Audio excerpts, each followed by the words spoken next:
Home minister. सभापति महोदय, statement जो है भारत सरकार का वो नित्यानंद जी ही बताएंगे, मगर मैं कुछ चीज़ों की स्पष्टता करने के लिए आपकी अनुमति से इस सदन के सामने खड़ा हुआ। सबसे पहले इस घटना में जितने भी लोग हताहत हुए हैं, जो घायल हुए हैं, वो सभी के परिवारजनों के साथ मैं मेरी संवेदना व्यक्त करना चाहता हूं और बड़े दुख के साथ आज मैं उनके प्रति अपार संवेदना के साथ इस सदन में खड़ा हुआ हूं। जैसा मैंने पहले कहा कि सरकार की ओर से जवाब श्री नित्यानंद राय ही देने वाले हैं। जब यहाँ पर 1 घंटे की चर्चा आपने अनुमोदित की, तब मुझे था कि आज का दिन शायद राजनीति से परे रहेगा, इस पर राजनीतिक टीका टिप्पणियां नहीं होगी। खैर, उद्देश्य से या जानकारी के अभाव से कुछ टिप्पणियां भी हुई और कुछ सदन को पूरा देश देखता है, इसलिए देश के सामने कोई गलतफहमी न हो जाए, इसलिए मैं स्पष्टता करने के लिए खड़ा हुआ। दोषारोपण हुआ या जानकारी के अभाव में मुझे मालूम नहीं है, मगर मुझे स्पष्टता करनी है माननीय महोदय, आपके माध्यम से सदन से और सदन के माध्यम से पूरे देश को। Early warning early warning early warning early warning बोलते ही गए। अंग्रेजी में जितने भी गंभीर प्रकार के शब्द है अपने भाषण में डालकर इसको बताया गया। मैं सदन के सामने स्पष्टता करना चाहता हूं, 23 जुलाई को केरल सरकार को अर्ली वार्निंग भारत सरकार की ओर से दी गई थी। 23 जुलाई को, 7 दिन पहले, फिर 24 को गई, फिर 25 को गई, 26 तारीख को मान्यवर ये कहा गया कि 20 सेंटीमीटर से ज्यादा वर्षा होगी, भारी वर्षा होगी, लैंडस्लाइड होने की संभावना है, मड भी रस होकर आ सकता है और लोग इसके अंदर दबकर मर भी सकते हैं। मैं कुछ कहना नहीं चाहता था मान्यवर, मगर भारत सरकार की अर्ली वार्निंग सिस्टम पर सवाल किए गए, इसलिए मैं कहता हूं प्लीज लिसन अस, मत चिल्लाइए, प्लीज रीड इट। जो वार्निंग भेजा है उसको पढ़िए जरा। और इस देश में कई राज्य सरकारें ऐसी हैं जिन्होंने इस प्रकार की वार्निंग का उपयोग कर कर जीरो कैजुअलिटी डिजास्टर मैनेजमेंट किया है। मैं ओडिशा राज्य सरकार के लिए भी, उस वक्त हमारी नहीं थी, नवीन बाबू की थी, हमने 7 दिन पहले साइक्लोन का अलर्ट भेजा, सिर्फ 1 व्यक्ति मारा गया, वो भी गलती से मारा गया। गुजरात सरकार को हमने साइक्लोन का अलर्ट 3 दिन पहले भेजा, एक पशु भी नहीं मरा साहब। मगर मैं बड़ी विनम्रता के साथ कहना चाहता हूं कि आप जो घिसे पिटे शब्द यहां लेकर आए हैं और डिमांड ही करते जा रहे हैं, अर्ली वार्निंग सिस्टम है। भारत सरकार ने 14 के बाद अर्ली वार्निंग सिस्टम के लिए 2000 करोड़ रुपया खर्च किया है और इसको साझा किया जाता है मान्यवर। 7 दिन पहले हर राज्य को सूचना भेजी जाती है और वो सूचना साइट पर सबके लिए भी उपलब्ध है, माननीय सांसदों के लिए भी उपलब्ध है। मगर कुछ लोगों को है कि यहाँ की साइटें खोलते ही नहीं है, विदेश की ही खोलते हैं।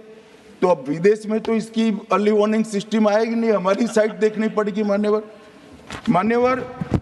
वर्षा, 1 मिनट आप सुनो भाई, मैंने ध्यान से आपको सुना है, सुनिए जरा। नो डोंट प्लीज, इस तरह से नहीं चलेगा, सदन है। I will not allow. The facts and figures and details are being imparted. Please, मान्यवर, Honorable Minister. मैं तो उस उद्देश्य से ही कहता हूं इसको सुनकर सभी राज्य अलर्ट हो, अर्ली में अलर्ट हो जाए। मेरा किसी को ताना लगाने का आशय नहीं है। वर्षा के लिए अर्ली वार्निंग सिस्टम है, हीट वेव के लिए है, तूफान के लिए है, चक्रवात के लिए है, यहां तक बिजली के लिए भी अर्ली वार्निंग सिस्टम है, जो 10 मिनट पहले बिजली अक्षांश रेखांक के साथ कहां गिरेगी वो सीधा कलेक्टर को इन्फॉर्म करती, मगर इसका कोई जिक्र नहीं कर रहा है।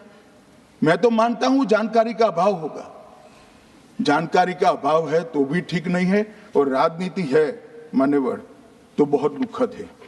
मान्यवर, कई सारे राज्यों ने इसका उपयोग भी किया है और परिणाम भी आए, और इस अर्ली वार्निंग सिस्टम के तहत मैं आज सदन को बताना चाहता हूं, 23 तारीख को ही मेरे ही अनुमोदन से 9 एनडीआरएफ की टीमें केरल के लिए रवाना हो गई थी कि वहां लैंडस्लाइड आ सकता है। भारत सरकार ने 9 एनडीआरएफ की टीमें विमान से वहां भेजी। मैं पूछ सकता हूं मान्यवर, इतना मुझे पूछते हैं सारे लोग, केरल सरकार ने क्या किया? अनधिकृत लोग रह रहे थे, नहीं रह रहे थे, मगर वल्नरेबल सिचुएशन तो थी। इनको शिफ्ट किया गया क्या? क्यों नहीं किया गया? कौन रोकता था? और शिफ्ट किया तो मरे कैसे? शिफ्ट पहले नहीं किया गया है, बाद में किया गया है। जितना बोलोगे उतना नुकसान होगा। मैं बोलना नहीं चाहता, परंतु जब आप आरोपात्मक तरीके से बात करते, मैं शांति से यहां बैठकर सुनने ही आया। मान्यवर, मैं आज आपके माध्यम से कहना चाहता हूं कि early warning system Narendra Modi ji 2014 में प्रधानमंत्री बने, 2016 से ये प्रोजेक्ट चालू हुआ और 23 तक दुनिया की सबसे आधुनिक अर्ली वार्निंग सिस्टम कहीं पर है तो भारत में। और इसका 7 दिन पहले इसका अनुमान देने वाले 4 ही देश है, उसमें से एक भारत है। मगर उसको पढ़ना पड़ता है, डिमांड करने से कुछ नहीं होता। मान्यवर, जो उन्होंने कहा कि भाई डिजास्टर के पैसे रिलीज करने का राज्य के साथ पास अधिकार नहीं है, वो गलत है। मान्यवर, मैं इसकी भी स्पष्टता करना चाहता हूं क्योंकि सदन का रिकॉर्ड साफ रहना चाहिए। एसडीआरएफ में 10% राशि कोई भी राज्य अपने हिसाब से, अपनी गाइडलाइन से इश्यू कर सकता है, और 100% राशि भारत सरकार की जो गाइडलाइन इश्यू हुई है, गाइडलाइन इश्यू के किसी भी परमिशन की भारत सरकार की जरूरत नहीं है, गाइडलाइन को सिर्फ फॉलो करना है। मगर जो ये डिजास्टर के पैसे हैं और कोई हेड के अंदर तो खर्च नहीं हो सकते, हमें इतना तो चेक एंड बैलेंस रखना पड़ेगा। तो फिर भी 10% खर्च तो डिजास्टर के नाम से कुछ भी आप करें कोई नहीं पूछता है।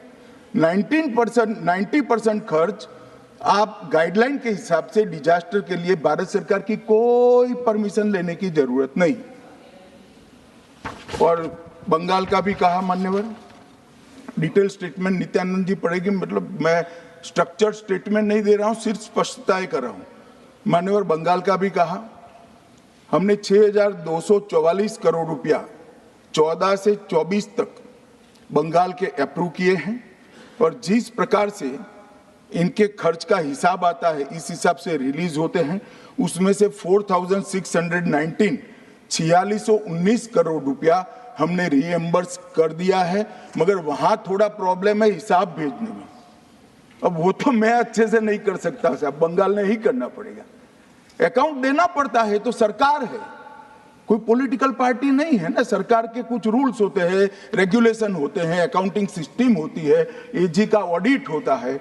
हम किसी को नहीं मानेंगे तो थोड़ी तकलीफ आएगी, मगर धीरे धीरे आदत पड़ रही है, इंप्रूवमेंट आया है।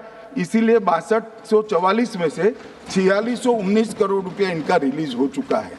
और मैं फिर से कहना चाहता हूं मान्यवर, अर्ली वार्निंग सिस्टम दी गई थी, इसीलिए 23 तारीख को हमने एनडीआरएफ की 9 बटालियन वहां पर, 9 बटालियन वहां पर हमने भेज दी थी और 3 कल रवाना करी है। एनडीआरएफ की बटालियन उतरने से भी अलर्ट अगर हो जाते तो काफी कुछ बच जाता, मगर मैं किसी पे दोषारोपण नहीं करना चाहता हूं। ये समय है केरल की सरकार के साथ खड़ा रहने का, केरल की जनता के साथ खड़ा रहने का, और जो लोगों की हानि हुई है उनके साथ खड़ा रहने का। मैं सदन को विश्वास दिलाना चाहता हूं, irrespective of party politics, Narendra Modi सरकार केरल की जनता और केरल की सरकार दोनों के साथ चट्टान की तरह खड़ी रहेगी। किसी को संशय रखने की जरूरत नहीं।